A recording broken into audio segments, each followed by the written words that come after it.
Bonjour à tous, bienvenue pour le premier numéro de l'hebdo politique au programme. Cette semaine, la politique a-t-elle abandonné la sécurité ?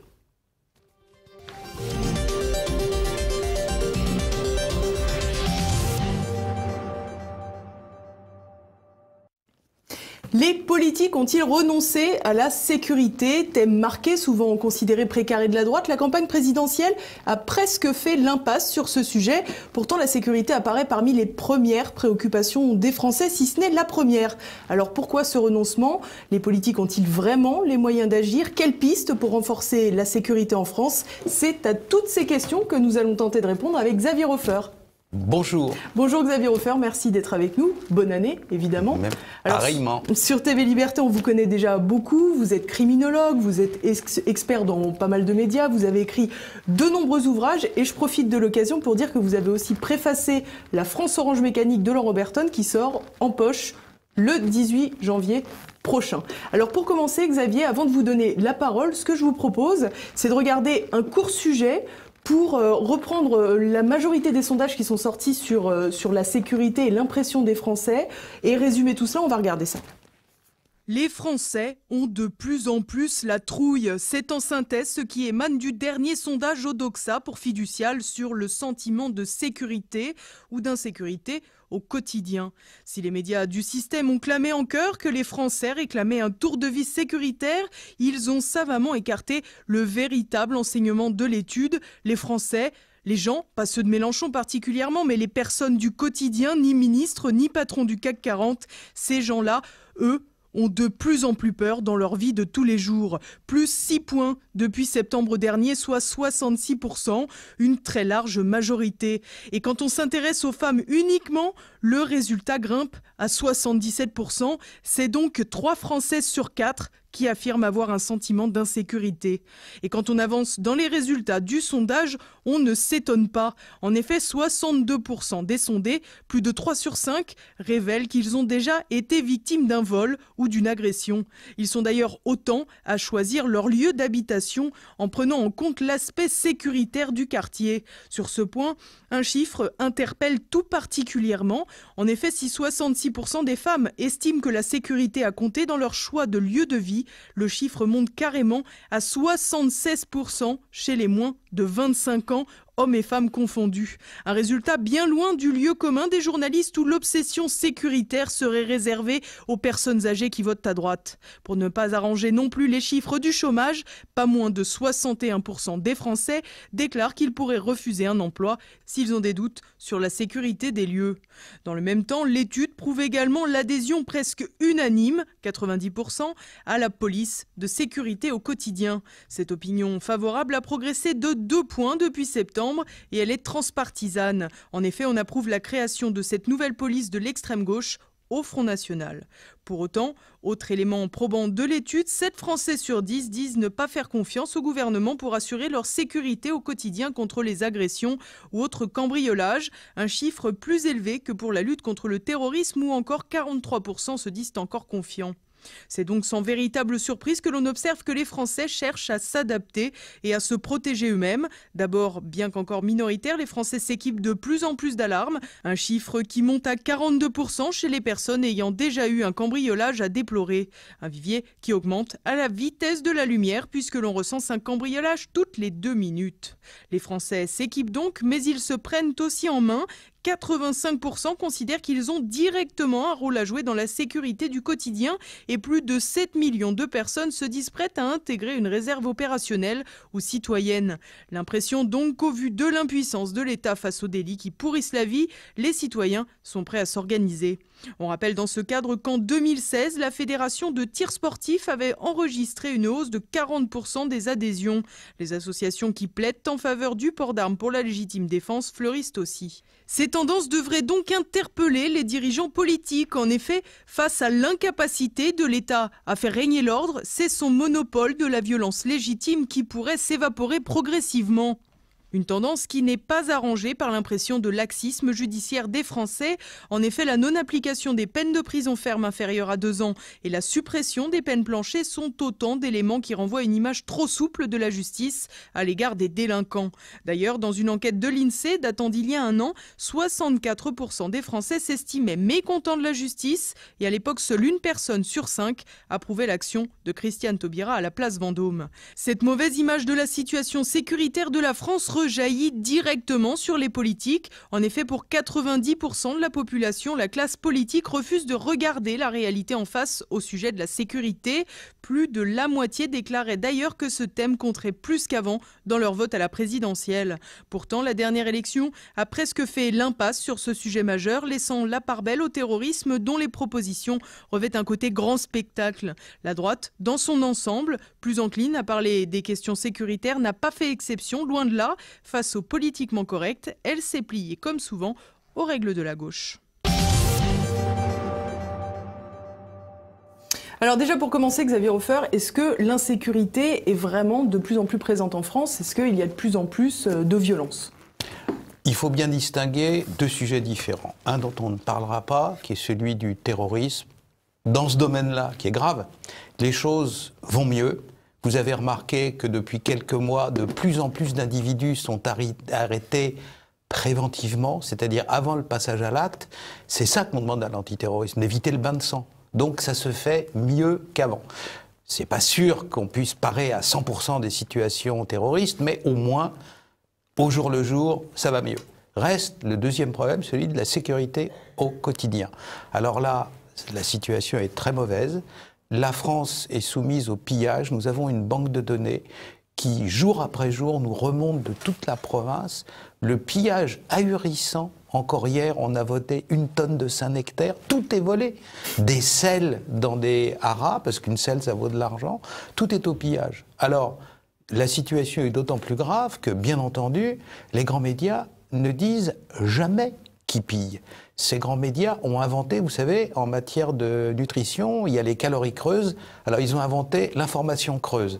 À savoir que toute personne qui commet une infraction, ben, c'est une personne. Donc, on ne sait pas s'il est masculin, féminin, blanc, noir, jaune ou quoi que ce soit, etc. Si on a neutralisé toute l'information et en réalité, on ne dit rien. Ce qui est sûr, c'est qu'au quotidien, on arrête en France. Et donc, si on en arrête quelques-uns, songez à tous ceux qui ne le sont pas. Ce sont des Lituaniens, ce sont des Albanais, ce sont des nomades criminalisés, parce qu'il y en a aussi d'autres, hein, Élise, qui sont très gentils. On ne parle pas de ceux-là, on parle de ceux qui sont très méchants et qui sont des criminels. On a toutes sortes comme ça d'individus qui pillent, qui viennent de l'étranger, parce que la France est le pays de cocagne. Voilà. Pourquoi c'est le pays de cocagne? La police et la gendarmerie font le job, mais la justice, c'est lamentable. Les gens sortent pratiquement avant d'être entrés en prison, et jour après jour, moi qui suis au bout des informations, qui les vois arriver jour après jour, je peux vous dire que tous les jours, il y a des cas devant des tribunaux où des individus qui sont des criminels, qui ont commis un crime, un vol à main armée avec un pistolet, c'est un crime, 20 ans de prison, 300 000 € d'amende. Eh bien, jour après jour, la plupart de ces crimes graves sont correctionnalisés, on les transforme en vol avec violence, etc. Et donc des individus qui sont des fauves, qui sont des gens très dangereux. J'ai des tonnes d'histoires où je peux vous dire que c'est des gens qui brutalisent leurs victimes, qui les frappent, des fois qui leur tirent dessus, des fauves. Eh bien, ces gens-là sortent en prison quand ils y vont. Parce que des fois, ils sont condamnés à une peine de moins de 2 ans. Voilà. Donc, l'impéritie dans laquelle se trouve encore aujourd'hui la justice, rien n'a changé depuis la lamentable Madame Taubira. Et donc, depuis, ça continue pareil. Et les policiers et les gendarmes alimentent une espèce de moulin dans lequel on fait rentrer les gens qui sortent par la porte pour que les collègues les arrêtent, voire même parfois voilà, les mêmes exactement. Équipes. Alors, ce que je vous propose, Xavier Hofer, c'est de regarder. On est allé voir les Français à Paris. On va souvent à Paris, on nous le reproche, mais on va essayer d'aller ailleurs après. On est allé leur demander leurs sentiments pour voir si on retrouvait un peu le même résultat finalement que dans le sondage Odoxa qu'on a évoqué. Comment est-ce que vous évaluez votre niveau de sécurité aujourd'hui en France? Moins bien qu'il y a 22 ans, quand je suis arrivée. On est sécurisé parce qu'on trouve les policiers partout, dans les métros, dans les gares, dans les rues. Donc ça s'évolue très bien. Selon les villes, il y a quand même des quartiers qui sont, où on se sent pas trop en sécurité. Souvent, je me pose quand même la question de où je vais et du coup, à quelle heure je vais rentrer, comment je vais rentrer, comment je vais m'habiller aussi parfois si c'est vraiment des endroits où je sais que ça peut craindre un petit peu. Par exemple, bien fermer la porte de mon appartement en veillant qu'il n'y a pas de possibilité de m'agresser à ce moment-là parce que je sais que c'est arrivé aux personnes. Généralement, quand je sais que je vais rentrer tard, après 2 h du matin, je préfère prévoir de rentrer en taxi. Parce que j'aime pas trop rentrer seule en marchant dans la nuit. J'ai tendance à avoir peur des personnes qui peuvent traîner. J'ai jamais eu de problème de quelque sorte, donc j'ai vécu plusieurs années à l'étranger et je trouve qu'en France on est quand même bien servi à ce niveau-là. J'ai des amis qui se sont fait agresser et en général les policiers sont assez quand même efficaces pour porter plainte, etc. Mais après il n'y a pas d'enquête enfin j'ai pas l'impression qu'il y ait une enquête vraiment qui soit menée derrière, quoi. C'est sûr que lorsque je sors tard, c'est de pas être toujours toute seule. Les forces de l'ordre, on les voit assez régulièrement, donc il n'y a pas de souci avec ça. J'ai l'impression que ce n'est pas la police qui peut changer quelque chose. Je me sens pas en danger, donc pour moi, ça ne change rien. Si jamais j'aurais dû me faire un soir agresser en rentrant, il n'y aurait pas eu la police, ça c'est sûr. Et quand on rentre le soir dans les petites villes de banlieue, on ne les voit jamais patrouiller la nuit. Donc c'est vrai que ça peut aussi jouer sur le sentiment d'insécurité qu'on peut avoir. Je me sens à l'aise partout. Quand on appelle les flics, il y a très peu de chances pour qu'on vienne vous sortir d'un mauvais pas. Sur les petits délits, ils sont pas forcément très efficaces, mais c'est pas forcément non plus facile parce qu'il doit y en avoir des tonnes et donc je sais que déjà pour des grosses affaires, ça met parfois du temps à ce qu'il y ait le procès, à ce qu'il y ait des mesures qui soient prises. Donc j'imagine que pour des petits délits, c'est un peu impossible de tout traiter. Alors Xavier Hofer, prioritairement c'est un problème pour les femmes visiblement et c'est assez amusant si je puis dire parce qu'on n'arrête pas de parler de la violence faite aux femmes contre laquelle il faut lutter partout. Visiblement dans la rue c'est pas gagné.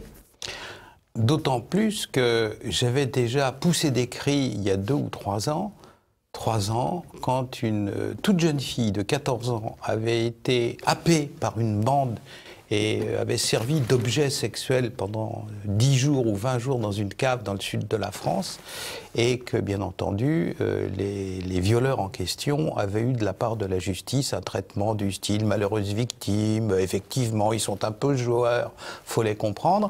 Et j'avais dit « mais où sont les féministes ?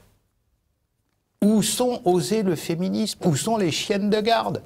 Comme, manifestement, les violeurs étaient issus de l'immigration, personne. Ce groupe féministe et d'autres sont pour lutter avec la plus grande énergie contre les violeurs blancs. Quand c'est M. Weinstein ou n'importe quoi, ça leur va très bien. Vous avez à l'heure actuelle, par exemple, une situation très grave en Suède. Des viols par groupe, c'est-à-dire des individus qui à 10 ou 12 tombent sur une jeune femme et la violent dans une cave ou dans un bois à plusieurs. Jamais vous n'avez une plainte des féministes à ce propos-là. Il y a même eu, au mois de novembre, un article, mais alors immonde dans Libération, qui disait « Oui, mais ce qui compte, c'est que c'est toujours un homme qui viole, le reste, ça n'a pas une grande importance. » Comme si le fait de désigner le coupable n'avait pas d'importance. Alors, il y a de l'argent qui part en Suisse, mais on n'a pas le droit de dire le nom de M. Cahuzac. Qu'est-ce que c'est que cette histoire? Bien entendu, les coupables, ça existe. Et il faut donner le nom des coupables. Alors, dès que les coupables sont issus de la migration ou de quoi que ce soit, naturellement, les fameux groupes féministes, on les voit plus.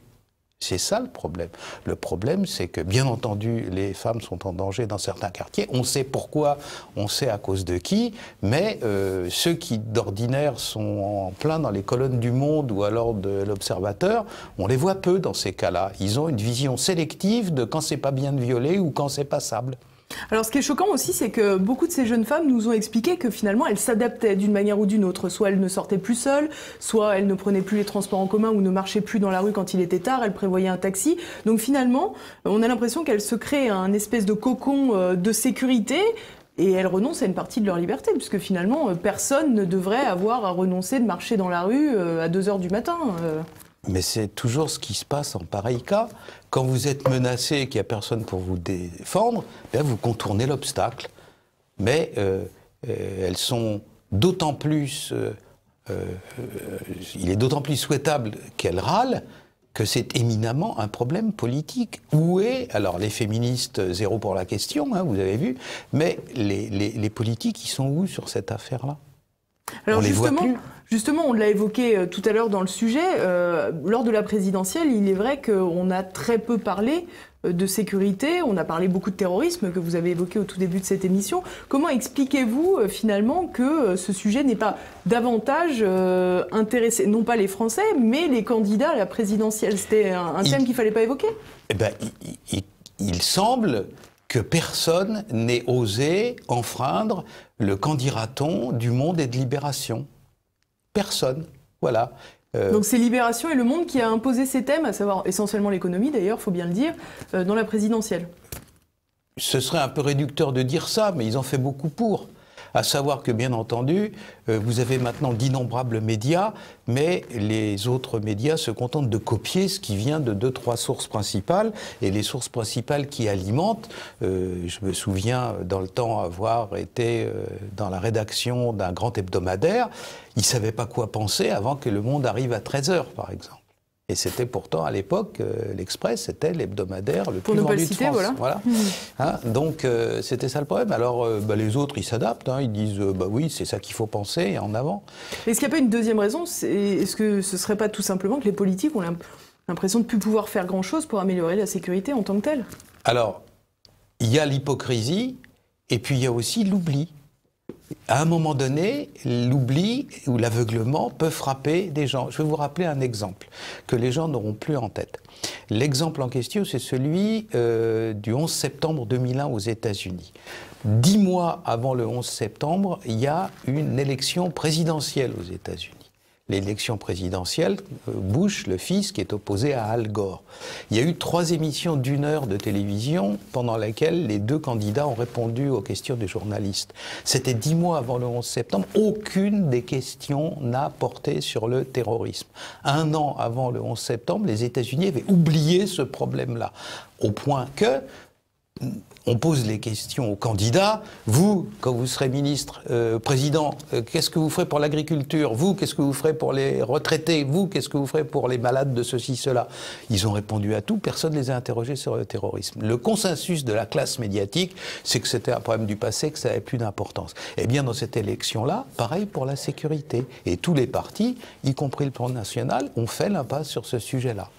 Alors, on a vu aussi dans votre dernier article sur sécurité globale que vous parliez de la manipulation des chiffres de la part du ministère de l'Intérieur. Est-ce que ça, c'est vraiment une pratique courante? Est-ce que finalement, quand on n'arrive pas à faire baisser les faits de violence, on fait baisser les chiffres? Alors, le ministère de l'Intérieur a une assez longue pratique de la tricherie en matière de chiffres et de statistiques.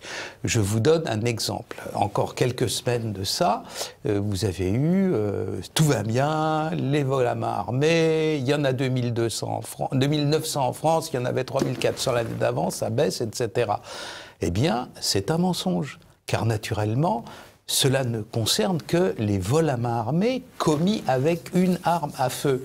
Alors, le fait d'être braqué, c'est-à-dire vous avez une épicerie, quelqu'un entre avec une arme à feu, ou quelqu'un entre avec une machette, ou alors un couteau de boucher, ou une arme blanche, c'est exactement aussi traumatisant. Et c'est un vol à main armée. Là, on a vu il y a quelques jours, je crois, une attaque avec une hache au Ritz. Voilà, exactement. Tout ça, c'est passé à la... ça compte pas. Voilà. C'est pas une régression. J'ai été chercher dans les chiffres du ministère de l'Intérieur. J'ai été chercher tout ce qui concernait toutes les catégories de vols avec armes. L'agence France Presse et compagnie nous disait 2900. Une fois que je fais le total, j'arrive à 6900. Il y en a un des deux qui ne sait pas compter forcément. Voilà, et c'est pas moi. Moi, je sais compter. Je fais ça depuis 30 ans, donc j'ai une assez belle habitude. Et voilà comment on balaye la poussière sous le tapis. Même chose pour les cambriolages, c'est très traumatisant pour la population. Les cambriolages, on vous dit, il y en a eu l'année dernière 434 000.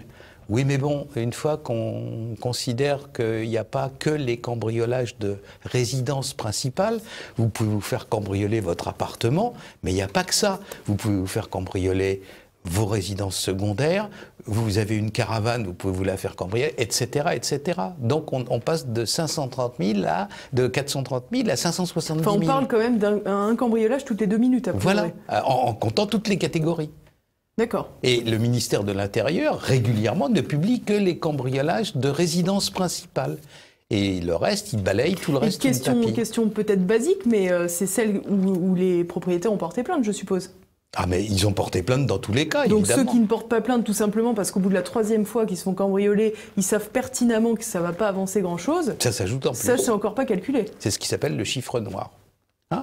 Donc, à l'heure actuelle, ces tricheries-là ont encore cours, et ça tient à quoi? Si le ministre convoque les grands patrons de la police et de son service de statistique en disant vous allez me faire le plaisir d'arrêter ce genre de pratique, parce que naturellement, c'est pas parce que on supprime l'image que la réalité n'existe pas par en dessous. Et qu'est-ce qui se passe? On crée un effet cocotte-minute. Les gens sont de plus en plus furieux parce que, séculairement, les Français ont une pratique qui est celle, dans leur réflexion, qui est « Ah, si le roi savait ça ».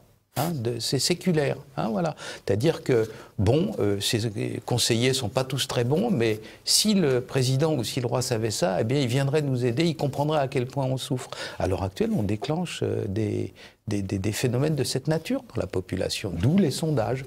Voilà, parce que la réalité criminelle au quotidien, à l'heure actuelle, n'est pas prise en compte. Je pense que c'est essentiellement un problème de justice. Vous avez une dame ministre de la Justice à l'heure actuelle qui est une merveilleuse praticienne du droit. Nicole Belloubet. Voilà, elle ne se fait pas entendre de sa magistrature. Les magistrats continuent à appliquer des peines d'un laxisme effrayant encore aujourd'hui. Alors on va le voir justement un peu plus tard, on reviendra sur les peines planchées. On ne peut pas parler de la sécurité sans parler des forces de l'ordre en tant que telles, qui sont de plus en plus pris pour cible. On va regarder la vidéo assez dure du réveillon à Champigny-sur-Marne, où c'est une policière qui s'est fait lyncher.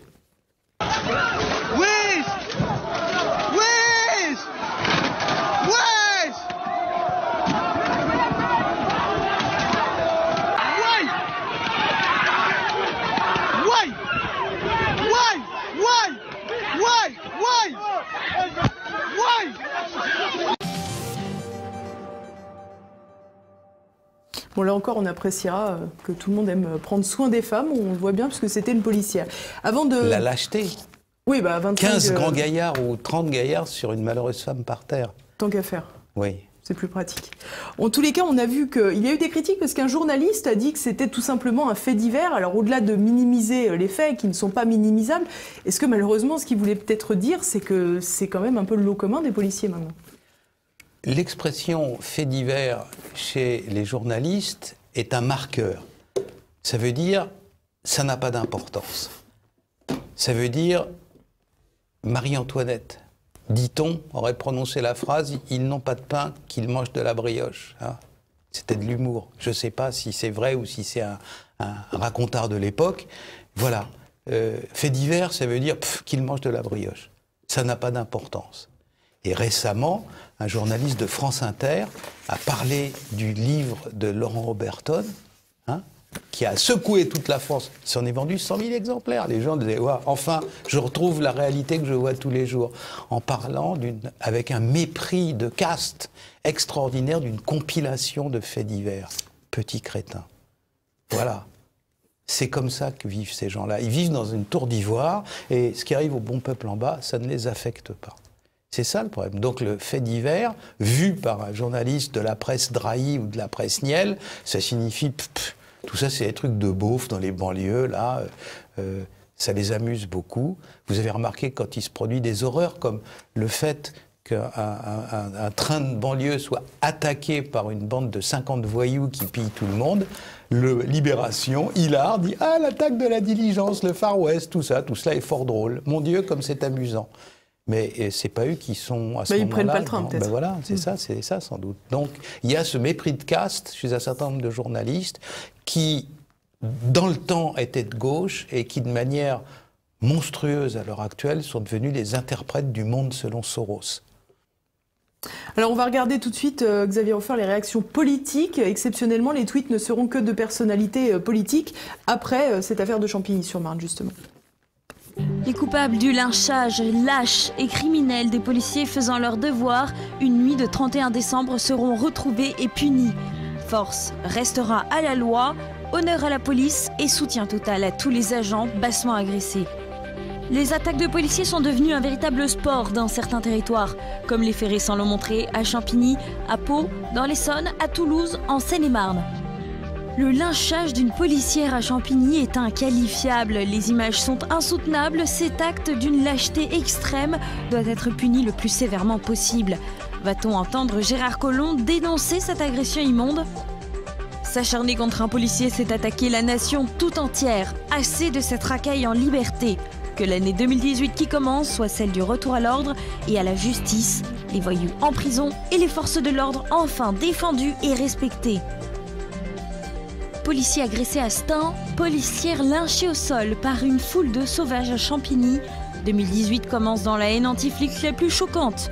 Qui osera dire le rôle de l'immigration de masse dans cette barbarie qui n'a rien de français?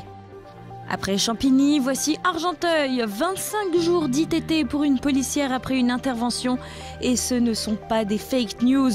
Il est urgent que Macron soit raisonnable et cohérent et cesse de refuser les peines planchées réclamées par les Républicains.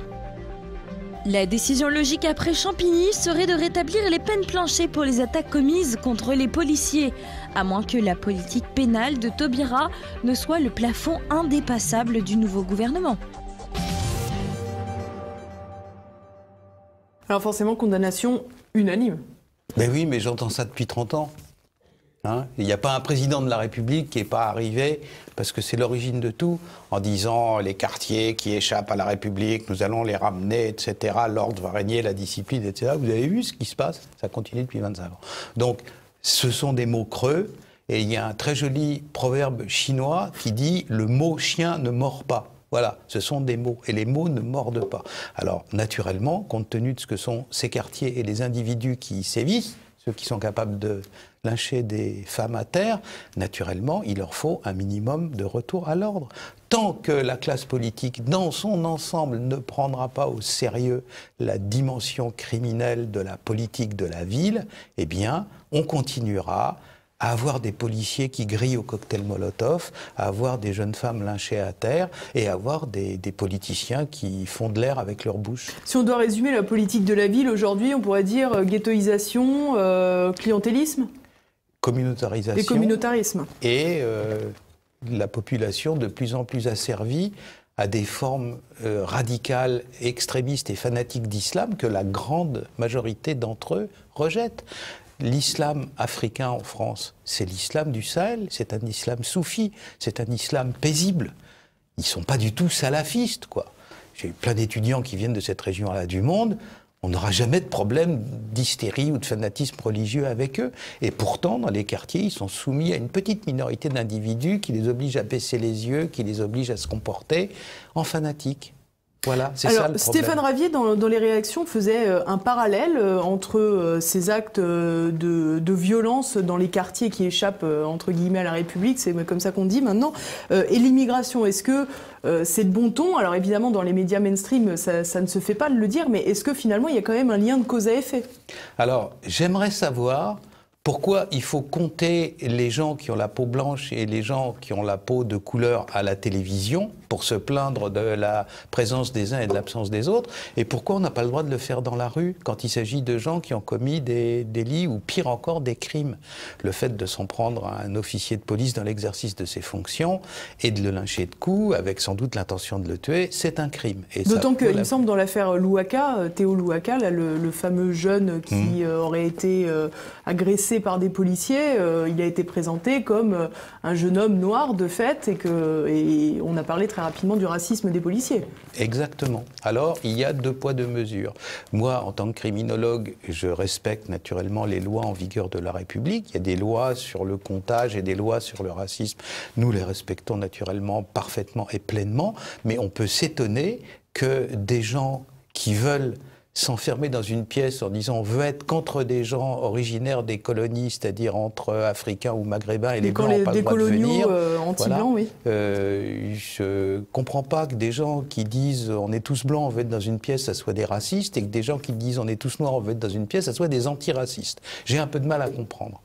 Alors on a un autre élément qui a été évoqué dans les réponses sur les tweets, c'est les peines planchées. On a parlé tout à l'heure du laxisme de la justice, des défaillances de la justice. Est-ce que le rétablissement des peines planchées, qui a été supprimé donc par François Hollande après avoir été instauré par Nicolas Sarkozy, est-ce que ça c'est une piste à mettre en place? Mais certainement pas.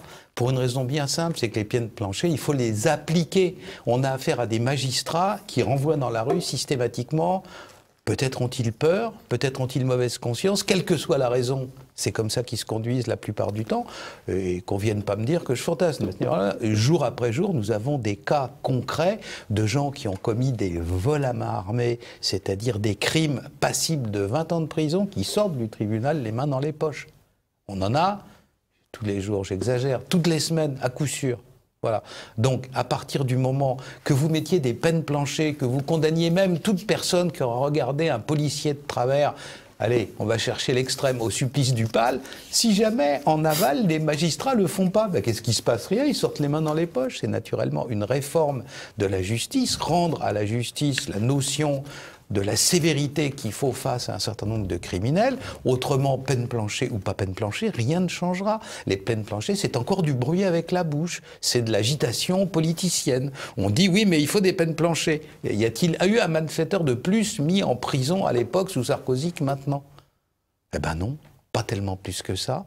Et je rappelle même que c'est sous la regrettable Madame Dati qu'on a fait en sorte qu'au-dessous de 2 ans de prison, les malfaiteurs n'aillent plus en prison de fait et que ce soit des peines de remplacement et des bracelets électroniques ceci ou cela, etc. à la place de la prison. Bracelet électronique très efficace puisque Abdelkermiche, qui a égorgé le prêtre de Saint-Étienne-du-Rouvray, avait. Ah bah bien entendu, on voit à quel point ça l'a freiné dans son entreprise criminelle. Donc tout ça, ce sont des mots du jour où on fera ce qu'il faut faire.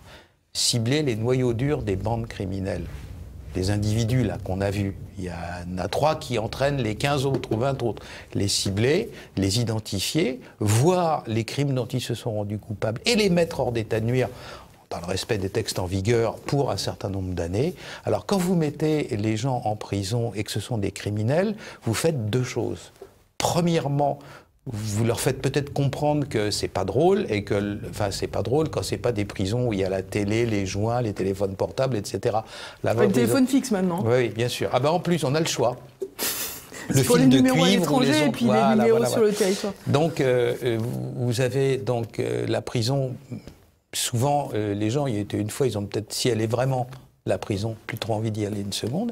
Et puis, deuxièmement, pendant que les gens sont en prison, pendant les mois ou les années où ils sont en prison, ils ne peuvent pas commettre de crimes à l'extérieur. Donc, vous soulagez d'autant la population. Si vous avez réussi à rassembler les noyaux durs et à en mettre un certain nombre hors d'état de nuire en prison, dans le respect de la loi et puis des codes, tout ce qui, etc. On ne parle pas de rouvrir des camps, quoi. Bien entendu. Il est question d'appliquer la loi telle qu'elle est aujourd'hui. Pas besoin d'une seule loi de plus. Vous appliquez la loi, vous faites encore en sorte que les gens soient mis hors d'état de nuire pendant des années, et ça sera autant de moins de femmes violées dans la rue, autant de moins de jeunes enfants agressés pour leur téléphone portable au sortir des écoles, autant de moins de gens cambriolés et autant de moins de petits commerces braqués. Voilà ce que c'est. Donc, moralité, ce qui manque en fait aux politiques, c'est le courage, quoi, tout simplement, de faire appliquer les lois correctement. Il n'y a pas besoin d'une loi de plus, il suffit de faire appliquer raisonnablement celle qui existe. Voilà. Alors, l'inquiétude que j'ai à l'heure actuelle, c'est celle-là. Vous aviez un certain nombre de partis qui étaient porteurs des valeurs de la sécurité. Et puis récemment, même le Front National, où il est? J'ai fait 2 petites recherches.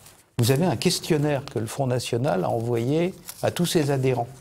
Alors, j'ai fait la liste de tous les thèmes traités, grande consultation des adhérents, etc.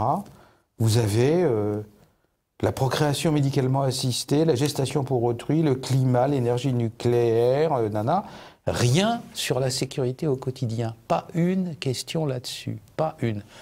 C'est peut-être qu'il y a consensus, tout simplement. Oui, mais ce qui va bien sans dire va encore mieux en le disant.